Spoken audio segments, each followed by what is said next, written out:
Et nous bonjour mes petits diamants papillons. Alors on se retrouve pour le cours numéro 2 de cette formation. Je commence la couture, par où commencer? Je me répète, mais c'est pas grave.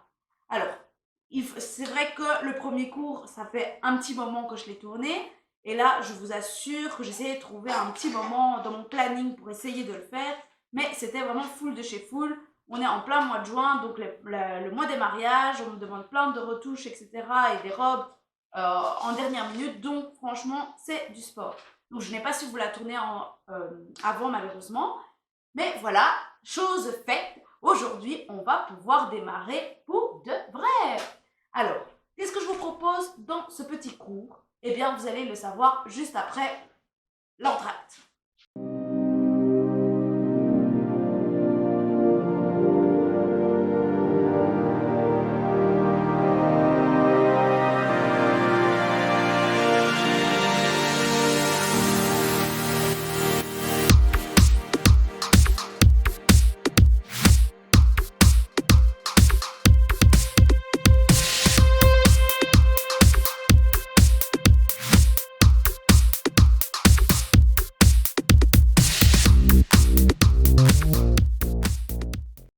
Alors, aujourd'hui, nous allons apprendre à faire un kimono. Alors, j'appelle ça kimono, mais en soi, on peut vraiment le mettre à sa sauce. On peut faire un gilet, on peut faire un peignoir, on peut faire plein de choses. Le but étant de passer les manches et de le croiser ou non, quelque chose d'ouvert. D'accord?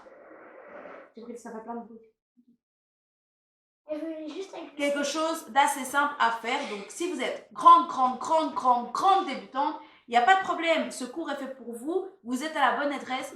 Donc, vous allez pouvoir faire votre premier vêtement, que ce soit pour vous, pour votre fille, pour votre fils, pour qui vous voulez. Alors, pour moi, aujourd'hui, j'ai décidé de faire ce petit kimono en style sortie de plage en dentelle pour ma petite princesse Killa.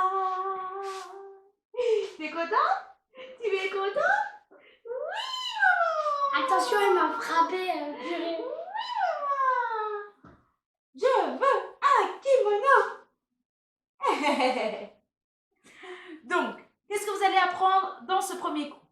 On va apprendre à faire la prise de mesure. Très important. Ici, vous verrez que c'est assez vague parce que un kimono, ben, c'est pas très ajusté, c'est assez large, c'est ample. Maintenant, en fonction des goûts, ben, on rajoute ou on retire. Mais là, on va les prendre en gros. Au fur et à mesure que vous allez avancer dans le cours, ça va être de plus en plus précis. Là, on fait quelque chose pour être sûr de ne pas pouvoir se louper. Donc, sincèrement, si vous n'avez jamais fait de couture, il ne faut pas se stresser. Vous allez réussir sans problème. Alors après, on va apprendre à tracer le patron, du coup, à ses propres mesures. Oui, c'est très important de pouvoir tracer un patron à partir de rien du tout. Donc, une feuille blanche, et hop, on est parti, mon kiki, on va tracer son propre patron. Ça, c'est pas des trucs qu'on trouve partout, parce que souvent, ben, on prend dans les catalogues Victor, dans la maison Victor, le Burda, etc. Et on ajuste. Là, on va vraiment partir de zéro et faire son propre modèle. Donc, même si vous êtes couturière expérimentée, mais vous avez jamais touché au patronage ou quoi que ce soit, ou même si vous y avez déjà touché, eh bien, vous inquiétez pas, on va apprendre à le faire ensemble. Ensuite, on va apprendre la nomenclature. Qu'est-ce que c'est la nomenclature? C'est les annotations qu'il y a sur un patron. Des fois, vous voyez dans les burdas, etc., il y a des choses, des petits pointillés, des petits trucs bizarres qu'on dirait genre une grotte ou des choses comme ça. Eh bien, on va apprendre certains éléments de nomenclature ici. Ensuite, on va apprendre à mettre des valeurs couture. Ben oui, parce que si vous faites un patron à vos mesures, c'est fantastique. Mais si vous ne mettez pas de valeur couture et qu'après vous venez recoudre 1 centimètre, ben vous allez vous retrouver comment?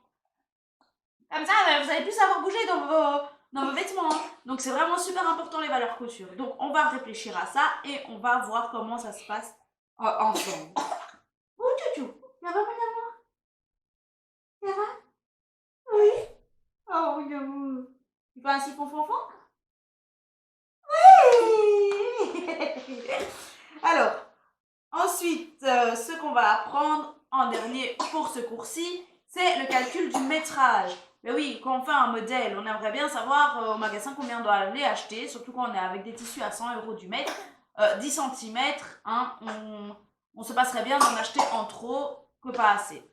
Et en plus, quand on n'en achète pas assez, ben on est déçu parce que du coup, le tissu est bon, pas à jeter à la poubelle parce qu'il y a toujours moyen de faire quelque chose, mais à mettre sur le côté et c'est inutilisable pour le projet qu'on est en cours. Donc, sincèrement, c'est vraiment quelque chose d'important. Et ne pas acheter de trop, ne pas acheter de trop peu. Donc, on va voir ça ensemble. Donc, ensuite, dans le cours numéro 3, je vais faire en deux parties parce qu'on va déjà apprendre énormément de choses aujourd'hui. La vidéo sera tournée tout de suite, hein, donc vous les aurez à la suite, comme ça, vous ne perdez pas de temps. Comme ça, celles qui ont déjà leur tissu à la maison peuvent déjà commencer le projet en lui-même. Mais par exemple, pour les personnes qui n'ont pas encore de tissu, qui doivent partir les chercher, eh bien, au moins, ils ne doivent pas mettre sur pause, aller chercher leur tissu et puis revenir. Et puis, ah mince, on était à quelle minute de la vidéo. Ça va? Donc, ce sera pour le cours numéro 3. Donc, première chose, nous allons apprendre des mesures. Mais je vous dis le matériel que vous avez besoin pour ce cours. Donc, pour ce cours, vous avez besoin d'une lathécaire assez grande parce que vous allez voir, on va faire des rectangles. Donc, c'est toujours bien d'avoir une grande lathécaire de 60 cm. Vous les trouvez chez Textilia, Savon, etc. Au prix normalement de 4,50 €. Alors, vous allez avoir besoin de papier de coupe, de ciseaux tissu, d'un crayon, du petit PDF que je vais vous mettre sur mon groupe Facebook, l'atelier couture Flydiams. Donc si vous n'êtes pas encore abonné, n'oubliez surtout pas de vous abonner car je les donne gratuitement uniquement à mes abonnés. Oui, il faut bien avoir des avantages aussi à être abonné, sinon personne ne s'abonne et du coup la chaîne ne prend pas d'ampleur et on ne va nulle part. Donc voilà. Donc sur le groupe de l'atelier couture Flydiams. Ensuite, un petit carnet de notes, hein, même pour prendre les mesures, pour savoir combien vous allez devoir acheter de tissu, etc. Et des épingles, c'est toujours bon, mais pas spécialement obligatoire pour ce cours-ci, du moins, mais pour le prochain.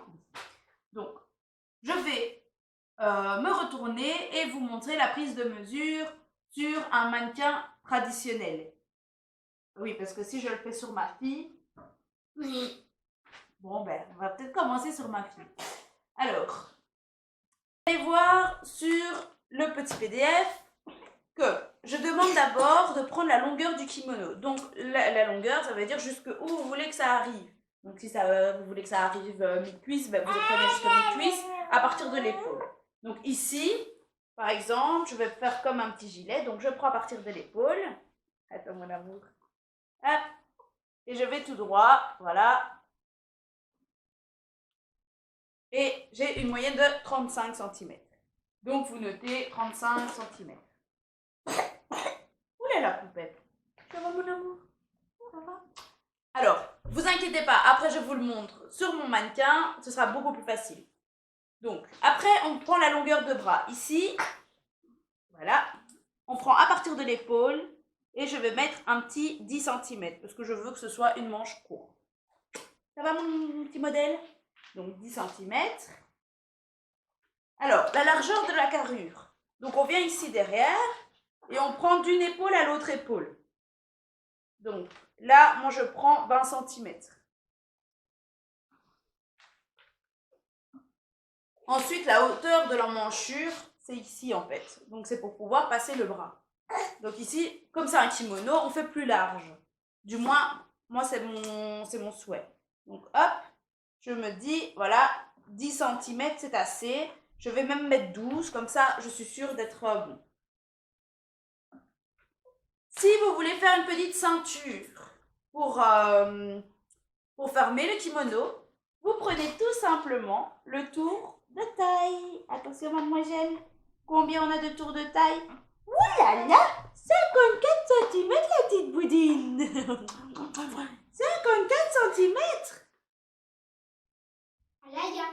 Voilà, donc ici, j'ai pris les mesures pour ma fille. Maintenant, je vous montre comment prendre les mesures sur quelqu'un. Alors, pour prendre les mesures sur quelqu'un. Par exemple, si on prend tour de poitrine, tour de taille et tour de hanche, c'est les trois principales prises de mesure qu'on a besoin en règle générale. Là, c'est juste pour vous montrer. On ne va pas en avoir besoin ici. Mais après, je vous montre ce qu'on a eu besoin sur le modèle. Donc, qu'est-ce qu'on fait? On tourne autour du modèle. Alors, jamais comme ça en face. Alors, pour moi surtout, qui suis toute petite, je me retrouve avec la tête dans les lolos. Ça ne le fait vraiment pas du tout. Donc, toujours sur le côté de votre cliente ou de votre modèle. Alors, vous faites attention de bien être en parallèle avec le sol. Et vous venez ici. Vous montez, hop. Toujours prendre la mesure bien sur le côté. Vous allez sur le saillant de la poitrine, donc plus communément appelé les tétons. Hop, hop, hop, hop. Bien sûr, ici, en plus, ça, c'est un mannequin en plastique, donc je n'ai pas du tout la même prise. Ça ne tient pas comme sur une cliente. Voilà. Ah! En même temps, je ne facilite pas la vie. Voilà. On va lui retirer son bras, hein. On ne peut pas faire ça aux clientes, malheureusement. Ça fait bien de temps en temps. Donc voilà, hop. On prend ici, bien parallèle au sol. Alors là, je dis bien parallèle. En plus, ça, elle a des gros nichons.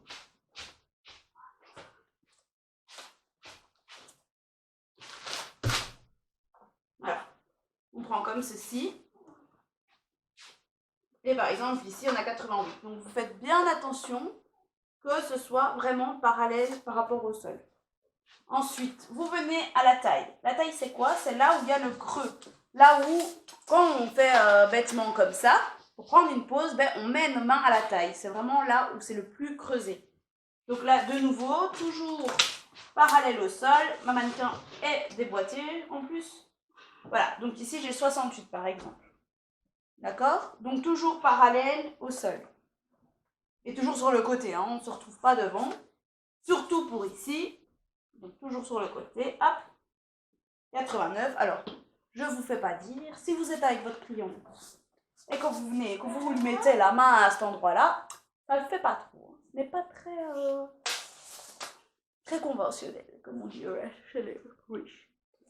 Donc voilà, ça c'est en règle générale. Alors ici, je vous ai demandé quelques mesures. La longueur du kimono. Vous choisissez jusqu'où vous voulez qu'il arrive. Vous prenez à partir de l'épaule, en passant par le saillant en poitrine. Et par exemple, je lève mes cuisses, hop, je vais faire un kimono de 84 de hauteur. Ensuite, j'arrête de bouger. Mauvaise idée. Bah, elle me l'a montré, moi. Longueur du bras, jusqu'où vous voulez que la manche elle arrive. Donc si vous avez envie d'une manche courte, vous prenez à partir de l'épaule, ben voilà, on va dire 20 cm. Si vous voulez une plus longue, attention de bien prendre le contour, on va sur le coude et puis on revient vers le devant. Légèrement plié. Donc ici, par exemple, on sera à 65. Donc, ne faites pas ça parce que du coup, quand elle va tendre son bras, là on est à 55. Imaginez bien, il y a 10 cm de différence. Hein.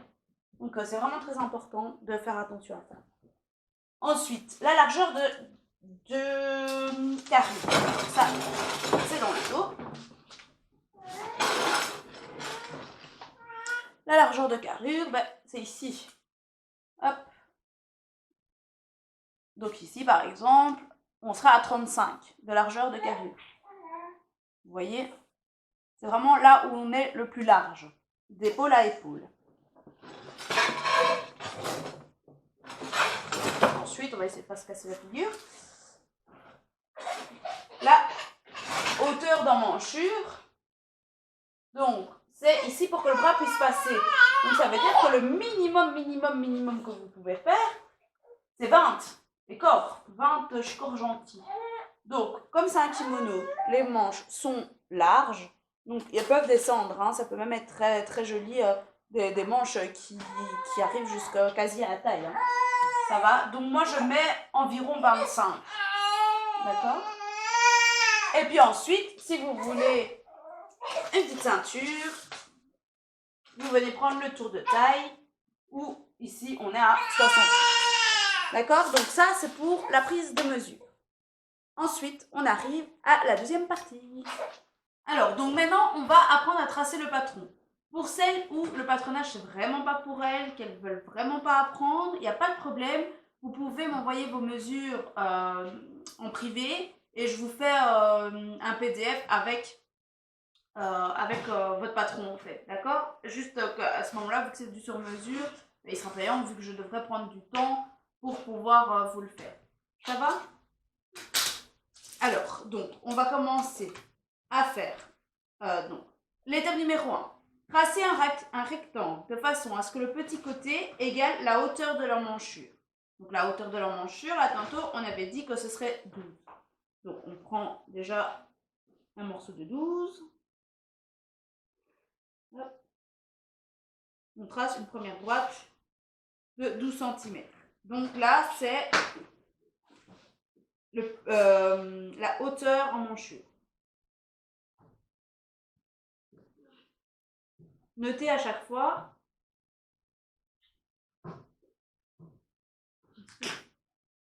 Moi, c'est 12 cm parce que je fais pour un bébé. Hein. Je vous le rappelle. Puis après, le grand côté, c'est la longueur du bras. Ici, là, en longueur de bras, vu que j'avais fait une petite manche, c'est 10 cm. Donc, qu'est-ce qu'on fait? De chaque côté. Alors, ici, pour la nomenclature, du coup, on sera... Donc, on note kimono. Ici, vu que ma fille s'appelle Alaya,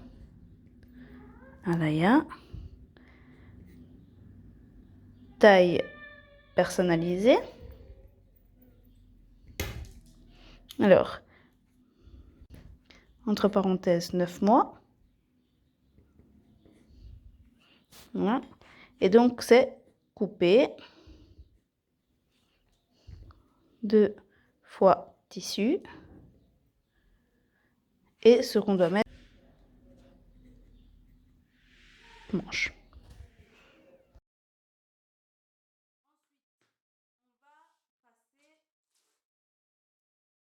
Donc, le kimono en lui-même. Donc, tracer un rectangle dont le petit côté égale la moitié de la largeur de la carrure. Donc, on avait dit que la largeur de la carrure ici, c'était 10, donc on va faire 20. Donc, la largeur de la carrure était 20, donc on va faire 10, je ne sais même plus parler. Hop. Donc là, carrure. 1, 2,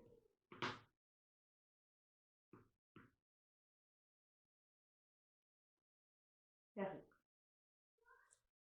Et le grand côté, c'est la longueur du kimono. Donc longueur du kimono, on avait dit 35 pour celui-ci. 35, je suis obligée de prendre ceci.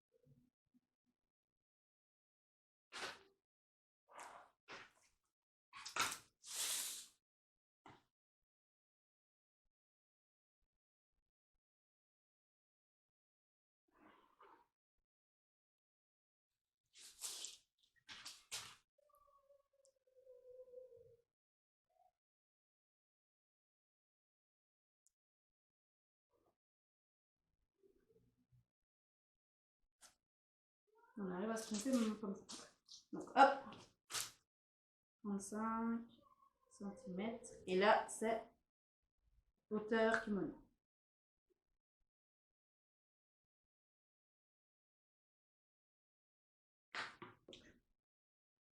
Une fois qu'on a ceci,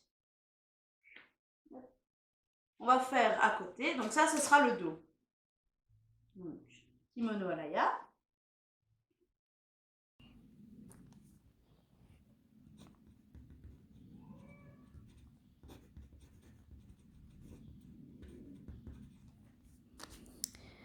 Taille personnalisée, entre parenthèses 9 mois. Et après, couper une fois dans le pli tissu. Alors, c'est quoi le pli? Hop, hop, hop. Ça veut dire que ici, on aura notre tissu plié en deux et on viendra le mettre au bord. Ça veut dire qu'il n'y aura pas de valeur couture de ce côté-ci. Ça, le petit sigle ici, veut dire pli tissu. D'accord? Et donc, on est dans le dos. Ensuite, ça c'est fait. On va faire la même chose, la même pièce, mais en un peu plus court pour le devant. Alors, vous ici, j'ai marqué tracer le même rectangle qu'en étape 2 avec 3 cm de moins sur le petit côté. D'accord? Ici, comme ça, un bébé, je ne vais pas faire 3 cm. Je vais faire, vu que ça va être doublé, donc ça ferait 6. Ce serait beaucoup trop grand, on a déjà plus de valeur. Donc, je vais mettre 2. Comme ça, ce sera plus harmonieux. Ce que vous pouvez faire, c'est soit vous reprenez le même rectangle que vous transposez et que vous retirez 2 cm. Ou, tout simplement, vous pouvez, mais là, il ne faudra pas oublier. Non, on ne va pas le faire ici. Enfin, oui, vous pouvez, mais c'est simplement sur la pièce que vous avez déjà, retirer 2 cm et faire des pointillés. Comme ça, vous savez qu'au moment où il faut couper le devant, ben, vous le pliez et vous prenez ce patron-là. Maintenant, on ne va pas le faire ici. Moi, je vais vous montrer la façon un peu plus longue, mais plus sûre. Donc, vous laissez minimum 4 cm d'écart pour pouvoir bien faire la deuxième. Donc, au début, la demi-carrure, on avait 10 cm. Donc, vous faites ici, ça c'est pour un bébé, moins 2 cm. Donc, ça fait 8 cm. Ok. Donc, 8 cm. Et on remonte toujours de 35. Pardon.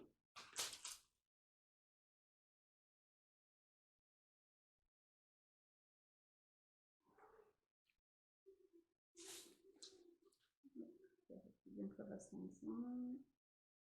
On a légèrement coupé dans ma lettre. Voilà. On remet 8 cm. Faites attention à vos angles, vu qu'on est dans des rectangles. Voilà.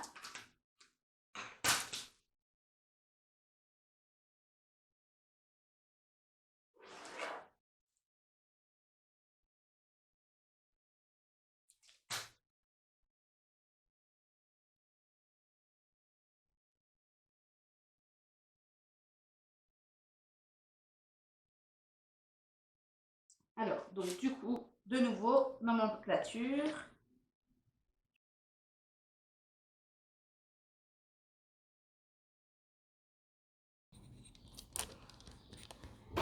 Taille perso.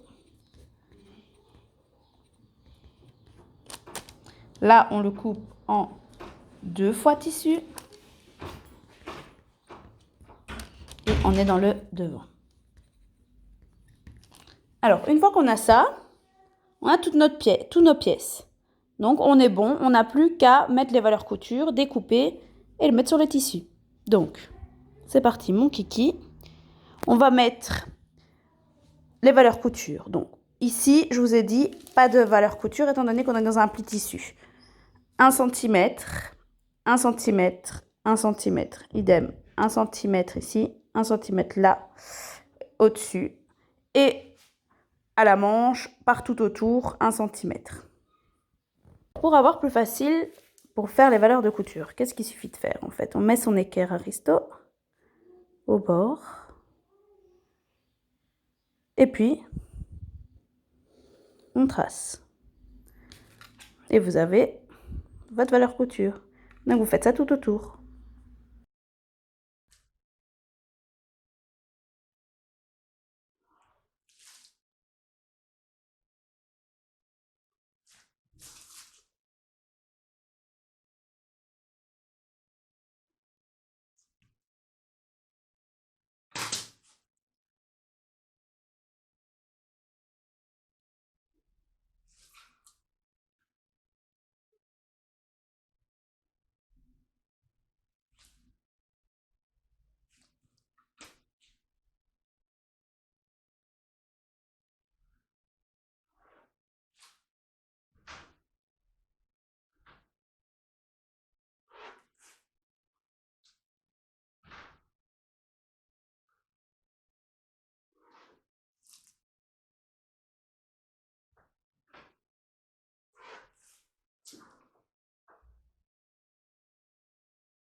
Vous devez donc obtenir ceci.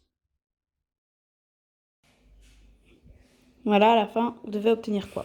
Une fois que c'est fait, hop, vous le coupez.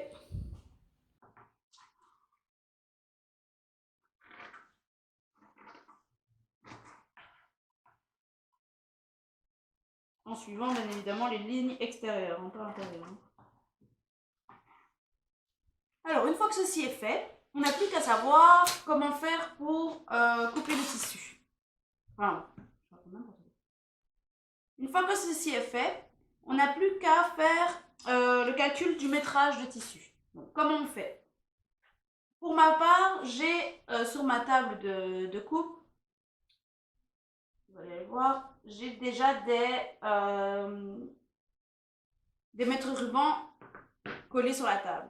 Donc, en fait, vous mettez un ruban d'un côté, un ruban d'un autre côté. Ça vous permet de voir. Donc, vous allez venir mettre votre tissu, vos patrons, comme si c'était un tissu. Donc, par exemple, la plupart des tissus sont en 1,40 m. Donc, dossés, c'est-à-dire pliés en deux, ils font 70 cm. Donc, vous calculez ici, hop, vous êtes sur 70 cm. Donc là, c'est comme si j'étais sur un tissu. Ensuite, on vient placer nos patrons dessus. Donc, celui-ci en pli tissu, donc au bord. Et comme ça, on va simplement le couper une seule fois. Donc, je peux mettre l'autre juste à côté. Donc ici, je mets mes 3 pièces, forcément c'est pour un bébé, donc beaucoup moins de tissu.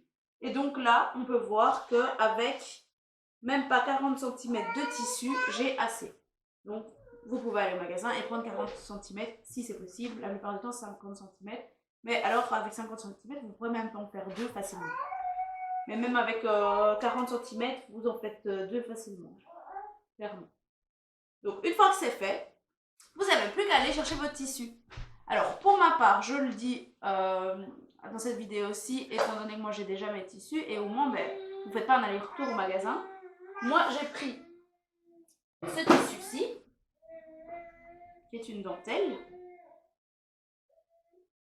d'accord, assez moderne, avec en finition